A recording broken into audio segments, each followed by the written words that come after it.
कृष्ण कृष्ण कृष्ण हरे हरे, हरे राम राम राम हरे हरे।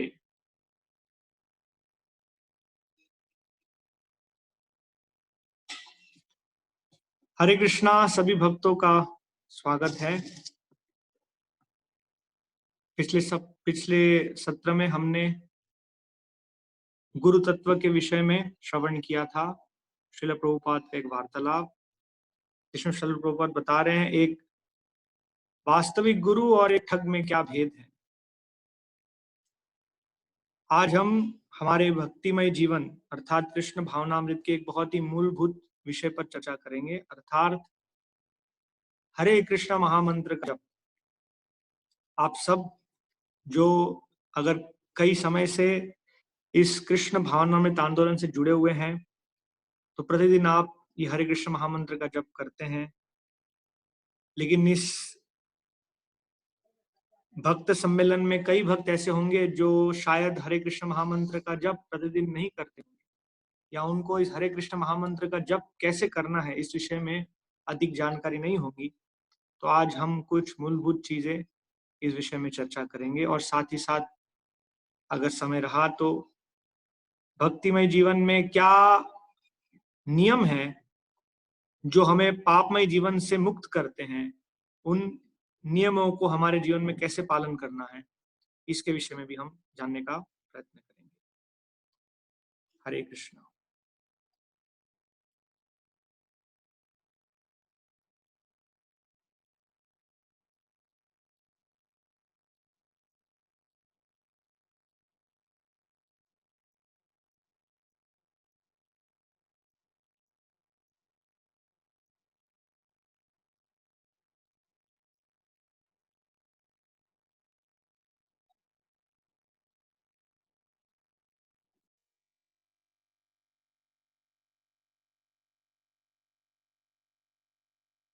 तो जैसे हमने देखा, मनुष्य जीवन भगवत प्राप्ति के लिए है, भगवान है श्री कृष्ण।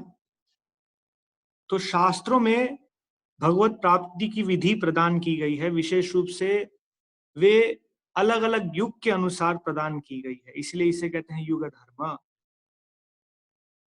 तो ये बहुत महत्वपूर्ण श्लोक है शास्त्र में, जहां वर्णन है कृते यद ध्यायतो विष्णुम त्रेतायाम यदतो मखय द्वापरे परिच्छद्यायाम कलौ तद हरि कीर्तनात्।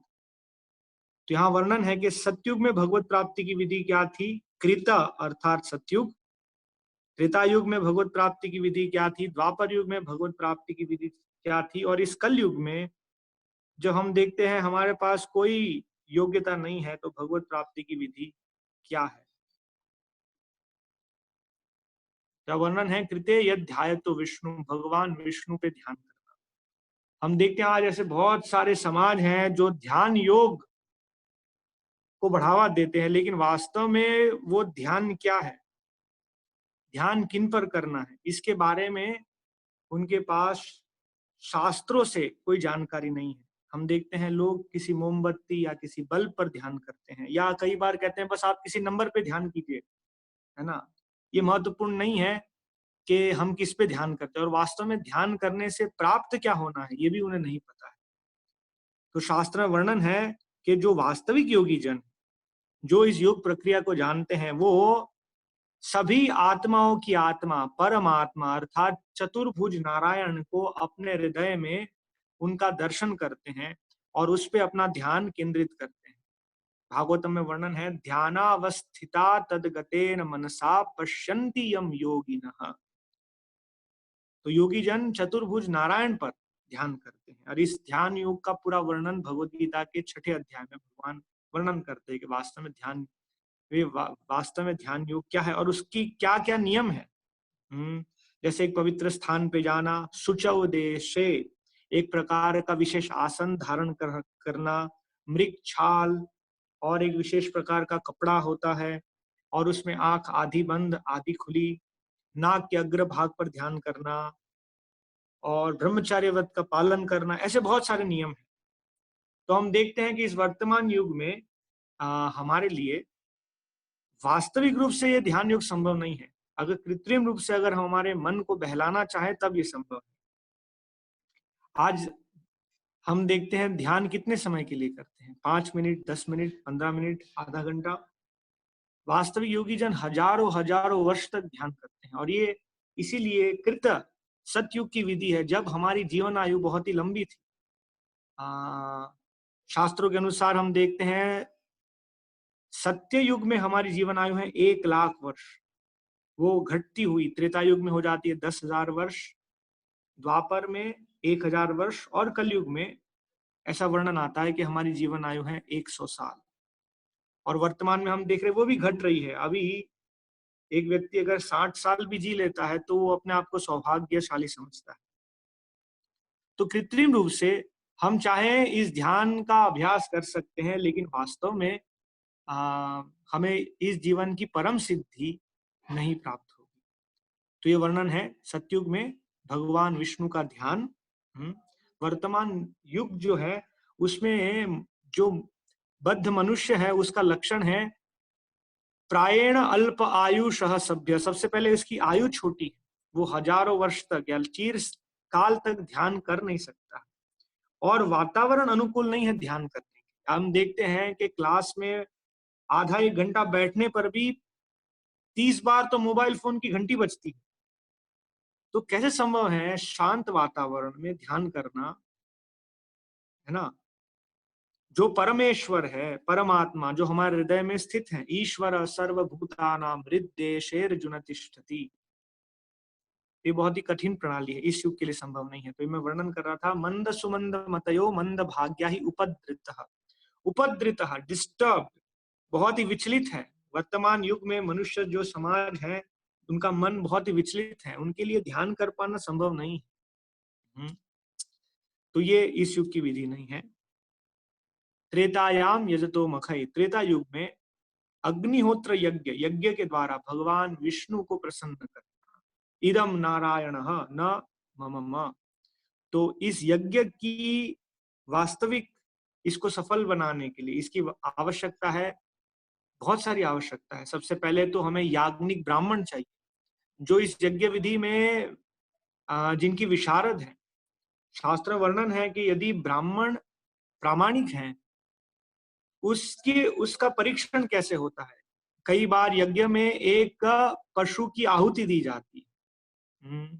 ये आहुति किसी इंद्र तृप्ति के लिए नहीं, लेकिन अगर एक पशु को यज्ञ कुंड में जब उसको अर्पित किया जाता है, तो अगर ब्राह्मण प्रामाणिक है तो उसके शुद्ध मंत्र उच्चारण से उस पशु को तुरंत ही एक नया शरीर प्राप्त होता है, जिससे पता चलता है कि ये ब्राह्मण प्रामाणिक है और इनके मंत्र उच्चारण सही है, और इस प्रकार से यज्ञ विधि सफल होगी।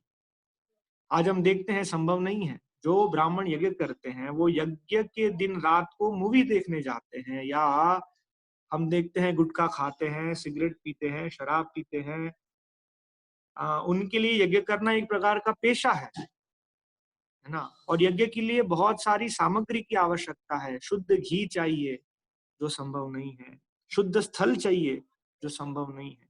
इस प्रकार हम यहाँ पर भी देखते हैं, अगर हमारे मन को कृत्रिम रूप से बहलाने का प्रयास किया जाए तो ठीक है, लेकिन वास्तव में ये अग्निहोत्र यज्ञ इस युग में संभव नहीं है। इसी प्रकार द्वापर युग में भगवत प्राप्ति की विधि थी अर्च विग्रह की सेवा, वैभवशाली मंदिर स्थापित करना, भगवान के अर्च विग्रह की बहुत ही ऐश्वर्यवान पूजा करना। जैसे हम देखते हैं ऐसे बहुत सारे प्राचीन मंदिर हैं, जगन्नाथपुरी, श्रीरंग क्षेत्र, श्रीरंगम, तिरुपति बालाजी। हम देखते हैं बहुत ही विशाल अद्भुत मंदिर, और जहां पर भगवान की सेवा ऐश्वर्यवान रूप से बड़े बड़े उत्सव का आयोजन करना। तो हर एक व्यक्ति के लिए क्या संभव है इस प्रकार से भगवान के अर्च विग्रह की सेवा करना? वर्तमान समय युग में तो समय भी नहीं है। हम देखते हैं घर में अगर किसी के मंदिर है तो वो केवल 2 मिनट अगरबत्ती घुमाता है और तुरंत ही ऑफिस के लिए भागते हैं। और अर्च विग्रह के जो विधि विधान है, जो नियम है, वास्तव में अर्च विग्रह मतलब भगवान स्वयं। यदि भगवान स्वयं हमारे घर आते हैं तो किस प्रकार से हम भगवान की सेवा करेंगे? हर रोज प्रातः कालीन ब्रह्म मुहूर्त में मंगला आरती से शुरू कर कर भगवान को दिन के अलग अलग काल में अलग अलग भोग अर्पण करना, हम्म, और इस प्रकार से भगवान की सेवा करना। तो ये भी हम देखते हैं कि सही तरह से संभव नहीं हो पाता है। आज अधिकांश घरों में स्थिति ऐसी है कि घर के ऐसे कोने में जहां कोई नहीं जाता है वहां मंदिर को रख दिया जाता है, और घर के एकदम केंद्र स्थान में घर का राजा है टीवी। तो इस प्रकार से ये विधि भी हम सही तरह से पालन नहीं कर पाते। तो हम जो कलयुग के आ, पतित जीवात्माएं हैं, हमारा कल्याण कैसे होगा? तो शास्त्रों की ये विधि है, कलौ तद हरि कीर्तना। इस कलयुग में हर एक व्यक्ति के लिए संभव है भगवत प्राप्ति करना भगवान के दिव्य नामों के माध्यम से। इसलिए शास्त्रों में अनेक अनेक स्थान पर उक्ति है, हरेर नाम हरेर नाम हरेर नाम एव केवलम, कलौ नास्ति एव नास्ति एव नास्ति एव गति। हाँ, कलौ नास्ति, कलयुग में और कोई मार्ग नहीं है, और कोई मार्ग नहीं है, और कोई मार्ग नहीं है। हरेर नाम हरेर नाम हरेर नाम एव केवलम, केवल भगवान हरि का नाम, भगवान हरि का नाम, भगवान हरि का नाम।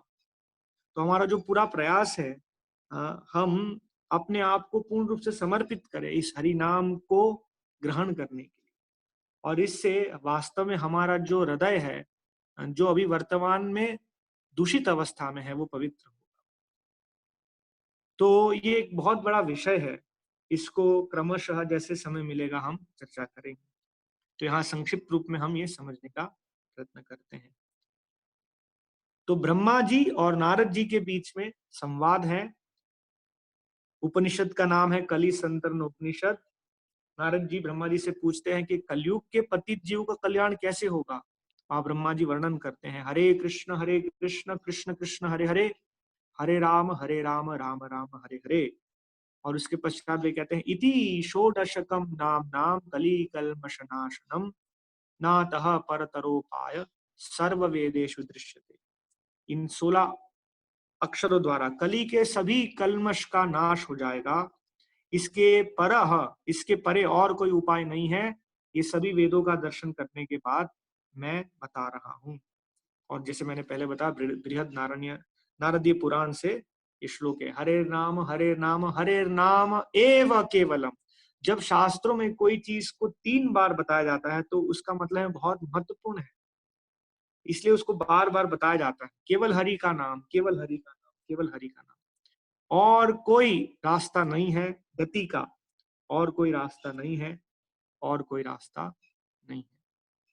ये शास्त्र विधि है।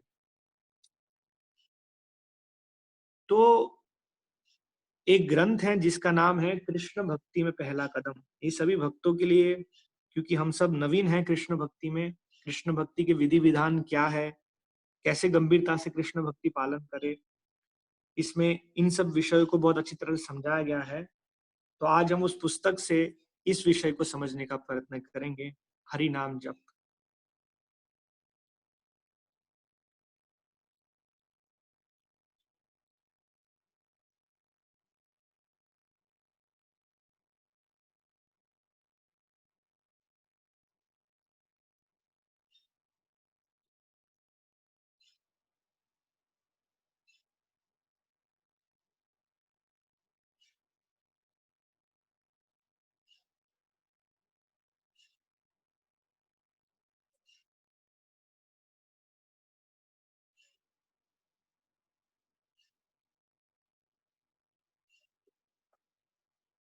कृष्ण नाम महामंत्रेर एत स्वभाव, यही जपे तारे कृष्ण उपजय भाव। ये ग्रंथ है श्री चैतन्य चरितामृत। उसमें से ये श्लोक का उदाहरण लिया गया है। चैतन्य महाप्रभु के गुरु महाराज चैतन्य महाप्रभु कौन है, ये भी एक विषय है जो हम आगे आने वाले सत्रों में चर्चा कर सकते हैं। चैतन्य महाप्रभु पूर्ण पुरुषोत्तम भगवान श्री कृष्ण स्वयं है। इस युग में अवतरित होते हैं हरिनाम संकीर्तन आंदोलन की स्थापना के लिए। तो वहां चैतन्य महाप्रभु के गुरु महाराज श्री ईश्वरपुरी और चैतन्य महाप्रभु के इस संवाद में ईश्वरपुरी कहते हैं, जब चैतन्य महाप्रभु उनको कहते हैं कि